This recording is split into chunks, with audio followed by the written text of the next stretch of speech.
there, welcome to Rockstar Vegan Recipes. I'm Brooke and today we're going to be making a flavorful umami paste. The umami flavor is considered one of the 5 basic tastes along with the taste of sweetness, bitterness, sourness, and saltiness. Umami is a Japanese word that essentially means pleasant savory taste, which is produced by the amino acid glutamate. Foods that have the umami taste tend to have a rich, bold flavor. I created this paste with several umami ingredients and it can be added to virtually any entree. You can add the umami paste to stews, soups, sauces, steamed or sautéed vegetables to enhance the flavor.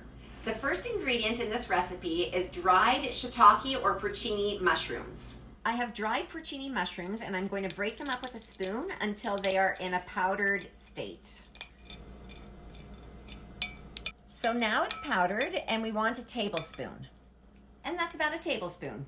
The next ingredient is a 1/4 cup of nutritional yeast, 1/3 of a can of tomato paste, 2 tablespoons of miso paste, 1 tablespoon of olive oil, 1/2 tablespoon of tamari, and 1/2 teaspoon of vegan Worcestershire Sauce. Now you just mix it all together. It's that simple.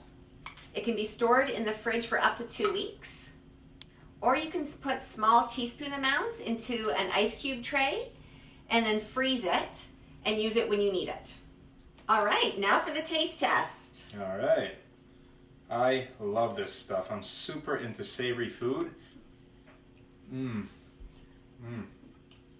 my God. Umami is one of my favorite things. Woo!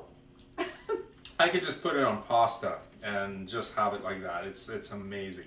This paste is very, very flavorful and it will add so much depth to your food, whatever you make. Like I said, soups, stews, sauces, vegetables, whatever you want to put this on and stir it into. It will add a lot of flavor. So just stir it in whenever the dish is warm, whenever towards the end of the cooking. And it's fantastic. Really it's great. It's amazing. It is really amazing. Okay, thanks so much for watching, and I hope that you give this a try. It really will add a lot of flavor to whatever you put it on. And please like, comment, and subscribe, and click on the little bell for future recipes. Thanks a lot. Take care.